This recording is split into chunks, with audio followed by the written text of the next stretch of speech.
কি নাম আপনার বাচ্চার? মাইশা মসজিদা। বয়স কত? 5 মাস চলে। ও, কি সমস্যা ছিল আপনার বাচ্চার? শারীরিক কি সমস্যা?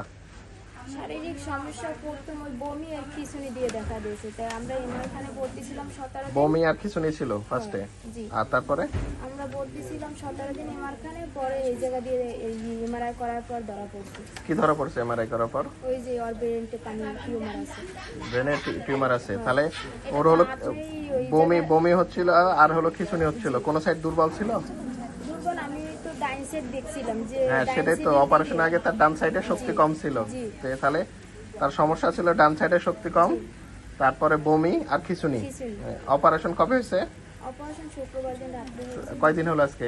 আজকে 3 দিন চলে। 3 দিন। অপারেশনের পর কি আপনার বাচ্চা এনআইসিউ পিআইসিউ এগুলোতে লাগছিল, টাকা লাগছিল? লাগে নাই। তারপরে অপারেশনের পরে আর বাচ্চার কোনো খিঁচুনি উঠছে? না, জি না। খিঁচুনি উঠে নাই। বমি হয়েছে? জি না। আর বাচ্চার কোনো সাইড কি অবশ হয়ে গেছে? আগে যেরকম ছিল সেরকম আছে নাকি না কোনো? দেখি তো সেরকম, কিন্তু ওই হাতটা একটু কমলা। এটা তো আগে থেকে কম নড়াতো, নাড়াচ্ছে তো, তাও নাড়াই নাই? অপারেশনের পরে নাড়াই নাই? ওই যে, হ্যাঁ সেটাই তো, অপারেশনের পরে নাড়াচ্ছে, ঠিক আছে। হাত পা সব নাড়াচ্ছে, ওই যে পা নাড়াচ্ছে, ঠিক আছে।